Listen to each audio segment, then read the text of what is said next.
Hey everybody, welcome to our MountainTrue University. We're going to take a few minutes and let everybody get settled in. All right, I think we can go ahead and get started. So, hi everybody, my name is Cassie Dunaway and I am the AmeriCorps member at MountainTrue, and part of my job is to host the MountainTrue University series. If this is your first MountainTrue University series, it is a speaker series where various members of our staff and friends of the organization give talks about areas that they work on or have expertise in. If you are interested in finding some of these past recordings of MountainTrue University, you can find them at our website. Today, we're going to hear from MountainTrue's Southern Regional Director, Gray Jernigan, and Henderson County Environmental Programs Coordinator, Christine Wittmeier, as they discuss municipal recycling and waste diversion programs in Western North Carolina. If you are not familiar with MountainTrue, we are an environmental conservation organization that works regionally, mostly in Western North Carolina, to protect our resilient forests, our clean waters, and healthy communities. Make sure to check out our website to find out more about what we do, and you can find us at mountaintrue.org. Since this is a webinar, we cannot see or hear you, but you can see and hear us. If you have any questions during this discussion, you can type them into the Q&A below, and we will get them at the end of the presentation. So for now, I will go ahead and hand this over to Gray to get us started. Thanks, Cassie, and welcome everybody. Thanks for joining us for MountainTrue University about recycling and waste diversion programs. So really happy to have Christine here. We have worked together in a variety of capacities over the years.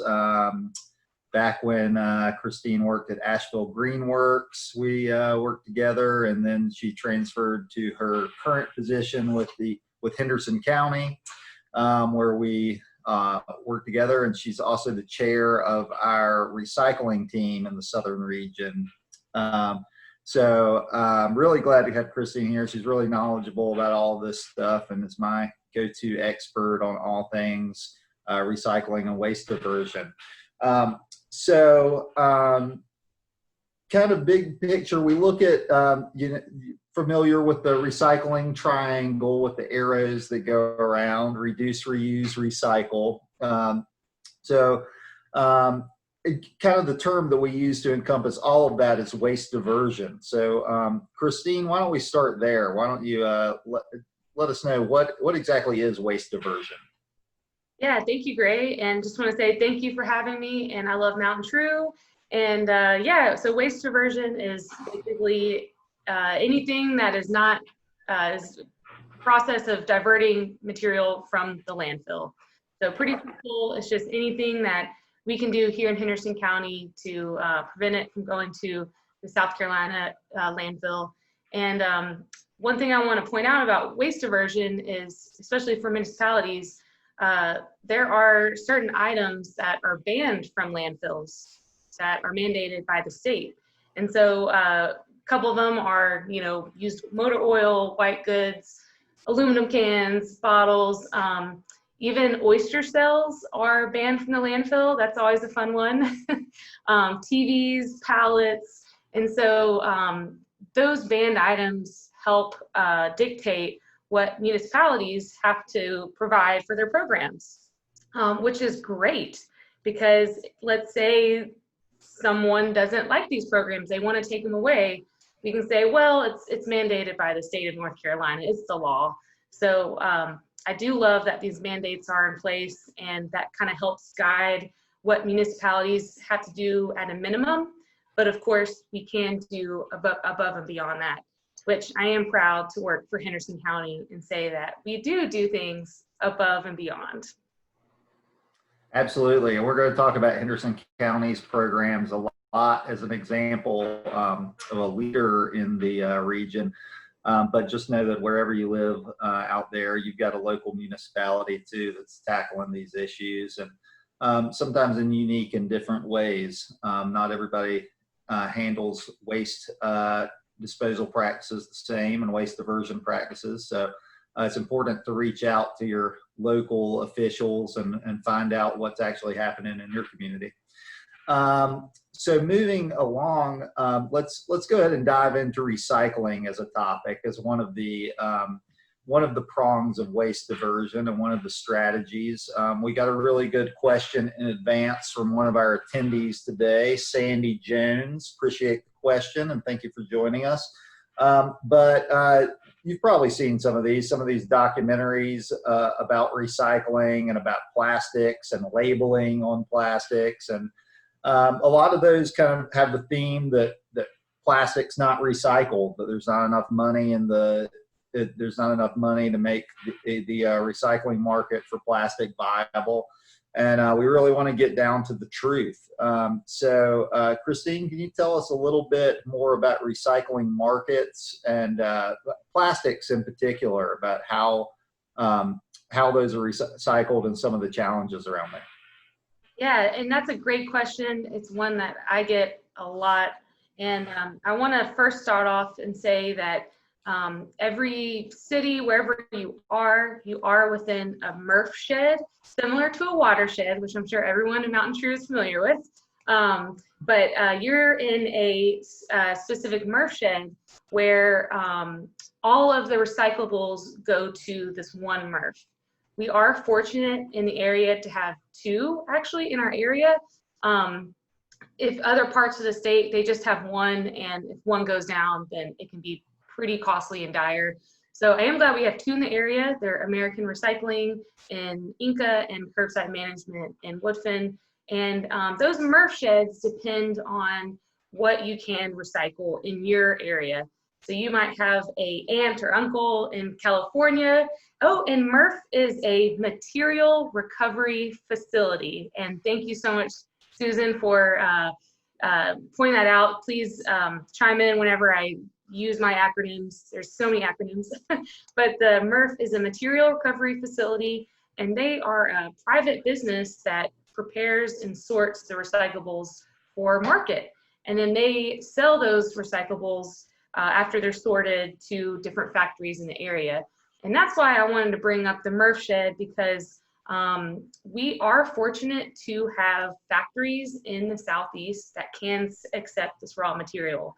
The documentaries that have been coming out, I definitely think there's truth to them. I'm glad that they're highlighting the single-use plastics, and it is a problem. It does need to be improved, but I don't want anyone to think that recycling is dead, because it depends on the region, and those documentaries may be having a single message for a regional problem, if that makes sense.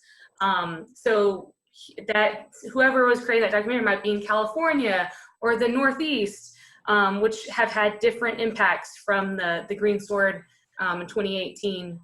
So we are fortunate to have domestic markets.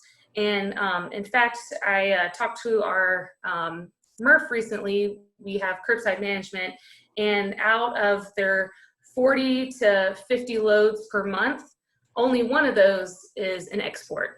So they're like 99% domestic, and only 1% is export, and that's like some specialty items.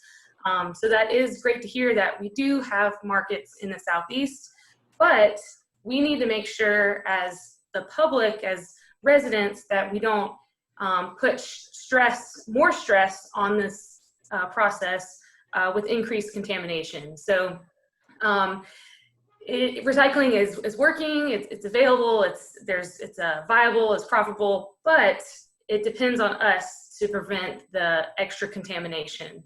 And the number one contamination that our MRF receives is plastic bags.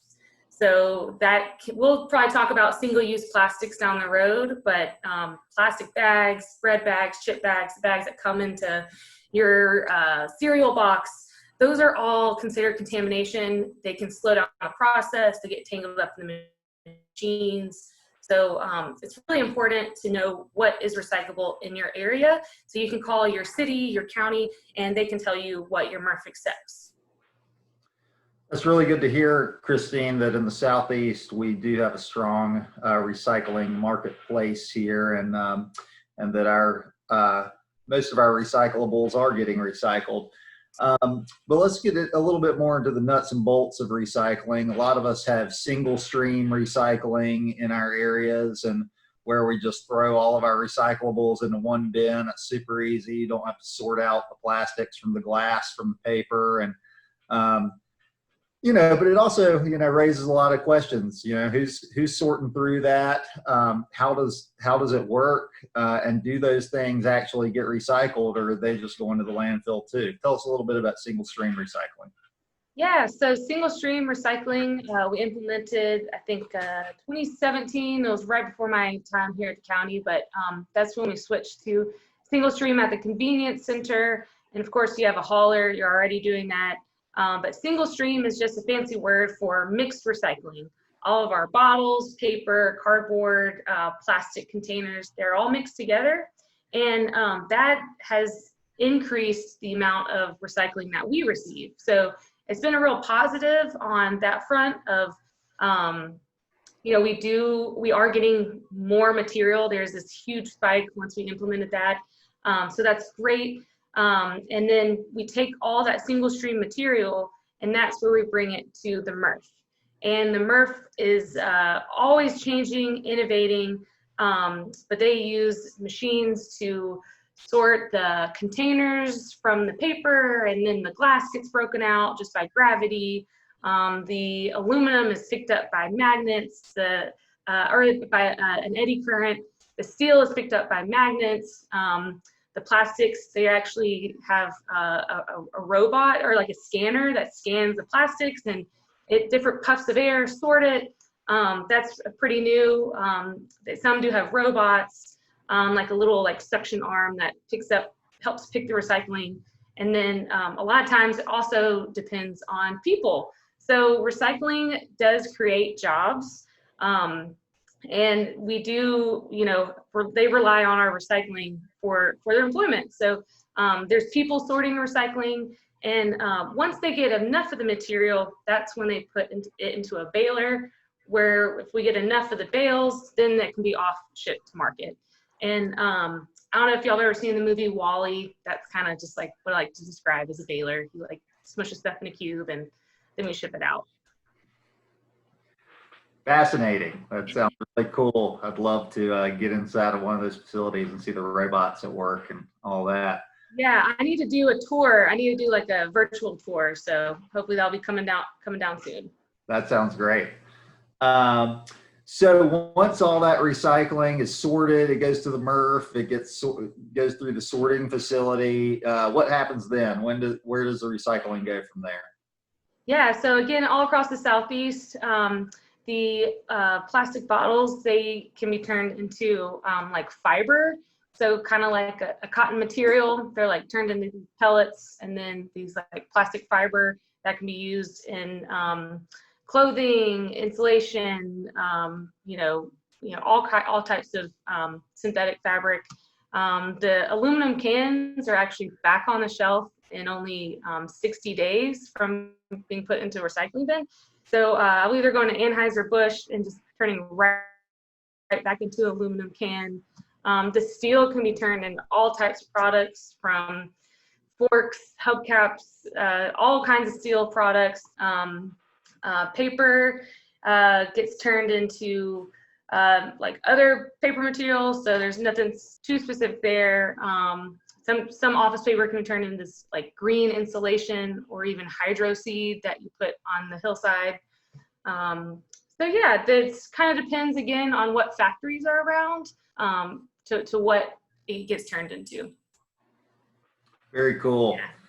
My MountainTrue t-shirt on today. This is made from 100% recycled plastic by a Western North Carolina based company called Recover Brands. So one more reason to get you a MountainTrue t-shirt. It's made out of plastic and very comfortable. Yeah. It's great. I will say, I want to touch base about the numbers. So the number game is very complicated. Everybody looks for the symbol, they look for the number to let them know, is it recyclable? We are starting to suggest to get away from the number and just recycle by shape and size. So that chasing arrow symbol, it's on everything. It's on plastic bags, styrofoam, to-go cups, a lot of things that are actually not accepted at our MRF. So again, I will just, we're stressing to our residents here to just recycle by shape and size. So bottles, tubs, jugs, cans, jars, paper, cardboard. So that excludes no bags, no straws, no to-go materials like to-go containers. So although recycling is still working and viable, we have gotten pushing the message of decreasing contamination and kind of, we're going back to basics kind of. We used to say, oh, just 1 through 7, if it's container, like throw it in there. But now we're being a little more specific on what containers we want. Yeah, absolutely. I think contamination is a real tough thing. A lot of people hear contamination and they think, oh, I need to wash out my milk jug real good before I throw it in the thing. And you probably need to do that too. But you know, making sure that you're putting recyclables in the recycling bin and you're not putting non-recyclables in there. And what problems does that cause? How does contamination, how does that maybe drive up prices of recycling or anything like that? What's the harm? Yeah, it definitely requires the county to pay more for our recycling. Before we were creating, like generating a profit from it, like some revenue, not like a whole lot, but we were getting some money back for it. But now we are paying for that service, which I'm so glad that, you know, our leadership is good with that, because it is a utility. You know, it's like you wouldn't expect your electricity to be free or your water to be free. Like, we should start to think that recycling is also, you know, kind of like a utility. So we may, you know, get revenue again, but right now we are paying for it. And if we have more contamination in our recycling, the county pays more. And then that also gets, and the reason why I have to pay more is because the MRF, they have to use staff time to clean out the machines with its like plastic bags. They also have to send the material to the landfill. So a lot of people, they are like, oh, I think the MRF is just throwing it away in the landfill. They're definitely not, because they have to pay a tipping fee to also throw it away. So they're not just getting the throwaway for free. So they don't want the trash because or contamination, because they also have to dispose of it if it's sorted. If it's too bad, if it's all contamination, then they will have to just send the whole load to the landfill. So contamination is very important to decrease. Great, and that gets us into a couple of different issues too. Like, so plastic bags, there's ways to recycle those, right? You can bundle them up and take them back to your grocery store, and they have the collection bins there. So even though you might not be able to put those in your home single stream recycling container, you may be able to find another recycling stream to take care of some of those other products. Are there any other examples of that? Yeah, and I'm just going to put in the chat here a, there's Q&A. Here we go. Here's chat. The plastic film recycling, they have a really great tip card that tells you what type of plastic bags can go back to the grocery store. So when you stretch on it, like it's like bubble wrap, you can kind of stretch it when you pull on it. That can go back to the grocery store, but like a candy wrapper, you can't do that. So just wanted to share with everyone that really great resource. And yeah, the other like other recycling programs, there's TerraCycle, that you can join a different brigade and you can collect those items and they'll send you a label and you can ship that off. They do have these boxes you could purchase.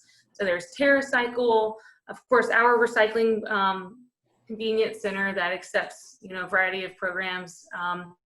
The Goodwill, they take scrap fabric. So if you just write scrap on it, take scrap fabric back there. Yeah, I'm trying to think of anything else. The grocery store plastic bags, that's a big one because we don't want it in the recycling, but you can take it back there. Electronics, other hard to recycle items, you might not, can't throw those in your home recycling bin, but you can take your electronics places. And Henderson County's hosted some hard to recycle events recently as well. Do you have anything else coming up? Yeah, I hope to work with Greenworks again to bring another one to Henderson County. It was a great success. We had about 100 cars come through, and even in the pouring rain. So I'm really glad that people still want to come out.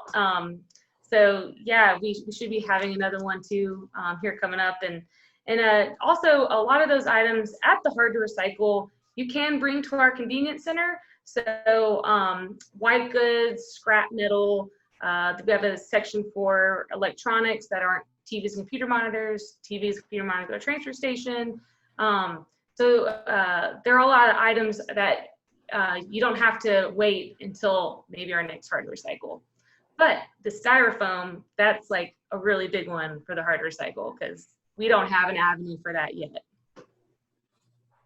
Absolutely. And this kind of gets back to what you were saying about the numbering system, and maybe we should ignore the numbering system and look at the shape of the containers and whatnot. But you have these types of plastic that can't be recycled. You've got styrofoam, you've got plastic straws, all this other stuff. So this gets us into kind of a different side of the triangle when we're talking about waste diversion.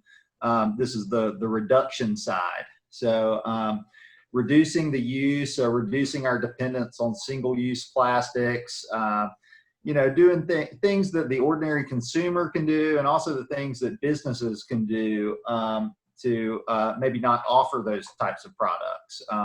So maybe we can get into that a little bit around single-use plastics. What's going on out there around single-use? Yeah, all single-use plastics are not recyclable.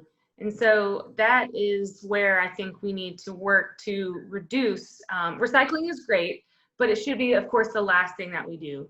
We should reuse, reduce as much as possible before we recycle. Bring a reusable water bottle, a reusable plastic bag. Also, there are compostable single-use items. So I think that's kind of a really cool, innovative products that as municipal composting hopefully can get more accessible to everybody than those that require just like to-go items can then just be compostable.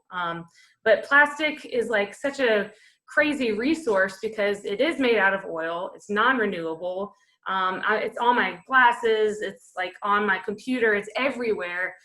It does have it's a good resource to an extent until we just use it once and throw it away. Like, I think plastic is great in the medical field. We're seeing it with COVID, but when we just use it once and throw it away, that's not sustainable at all. So, yeah, single use is something that we do need to get away from, and styrofoam is within that too. Absolutely. And I think this is an opportunity where we can all be advocates around this, where I'll speak for myself, but I think all of us are getting a lot more takeout these days. And, I've had experiences where I get some takeout and the place will throw some plastic utensils in the bag with them, and they'll throw a straw in there, and I might not need it. I'm just going home to eat. But you can talk to those takeout places and say, hey, keep the silverware, keep the plastic utensils. I'd really like to order more takeout from you guys, but I'd really like to see that your takeout coming in compostable containers. So, communicate with the businesses you support and support businesses that take steps to reduce their environmental impact. I think that's an important lesson for everybody. And so you mentioned another thing, getting toward composting. This is the third prong that we haven't really talked about yet of the recycling triangle or the waste diversion triangle. Reuse and composting. Composting is a great way to reuse materials. Tell us about composting generally, but then also about some of the new and exciting programs that Henderson County is offering. Yeah, so I love composting, and it is a way to create healthy soils, healthy waterways, reduce our waste. There's just all positives going around. And composting is basically taking your wood waste and food waste. So you have your carbon, which is wood, and your food, which is nitrogen. You mix it together, and that creates a compost fertilizer, basically, for your garden. And there are different levels to it. There's backyard composting, which in the spring, Henderson County will be selling reduced, discounted backyard compost bins for the public. So that's me coming up in the spring to help empower residents to compost in their backyard, because on average we have about 20 to 60 pounds a month of food waste that's generated from households. So you know, trying to backyard composting is great. You can compost with worms, and then the large scale composting is a whole nother ball game. So that's one thing to help differentiate, is the backyard compost is different than commercial composting. So if you get a compostable plastic cup, that won't compost in your backyard, but you have to take it to a large scale facility. And there's different levels to that. There's type 1 through 4. Type 1 is just yard waste. Type 2 is pre-consumer, so no one has like eaten it. Type 3 is pre and post and yard waste. And then type 4 is biosolids. So that's like from the wastewater treatment plant. That's, you know, solids from that can be composted. Grease traps can be composted. So it all depends on the level you're at. And I'm really excited that Henderson County, we are going to pilot a type 3 compost facility. So we're lucky to receive some grant funds from DEECS, actually USDA. Sorry, I had my lunch coming back. USDA is a funder, but we are going to pilot a type 3 compost facility. So we, on average, get 4,000 tons of wood waste a year. And so we're like, what can we do to manage that on site? So that's really exciting. That is really exciting. So folks, you know, set up your backyard composting bins. There's a lot of things, a lot of resources online about different ways to build your home composting. But if you're living in an area like Henderson County that has a municipal composting effort, it's a great program. And the way that local governments are handling yard waste and things like that, in terms of composting those and turning them into a beneficial reuse product. I know I always go to the Hendersonville mulch giveaway every year and get free mulch for my garden from people's lawn waste. So there's some great programs out there. And I just want to mention, before we get into questions from the attendees, some ways that folks can get involved in local and regional efforts around plastic reduction and recycling and all of that. So first of all, MountainTrue has a recycling team based out of our Southern Regional Office. We meet, we've been meeting virtually, but we meet in Hendersonville at the Hendersonville Community Co-op every other month. But in the meantime, anybody can join since we're hopping on the computer to have those meetings. You can contact me or Christine to get involved on that recycling team. Another great effort going on around the area is the Plastic Reduction Task Force that Asheville Greenworks leads. If you're in the Asheville area, and they're a little bit bigger than the Asheville area too. So the Plastic Reduction Task Force is doing some great things, and we're working with them. And then, as I mentioned, we're all advocates. So, you know, be talking to your elected leaders, to government officials. Get involved on local advisory boards. Most municipalities have a environmental sustainability board or something similar to that. So get involved and try to create some change from the inside where you see that that improvements can be made. So that's just my quick pitch, and then we can all do our part to reduce what we use and to recycle what we do use and reuse what we use as well. But but we can have a big impact in our households as well. Is there anything that you want to follow up with or mention, Christine, before we get into any questions from the audience? Yeah, I was thinking of two things related to composting. One is I wanted to just also say, like, recycling, it should be the last thing that you do. We should also try and reduce our food waste first. So meal plan, you know, try and find different recipes, use the food that's left in your fridge. So it's really great to, you know, reduce your food waste first. But then I'm glad that we can offer composting at our convenience center and in your backyard. So just want to say that. And second, there was a Food Waste Reduction Act that was introduced into the legislation, the North Carolina legislature. So it's House Bill 1119.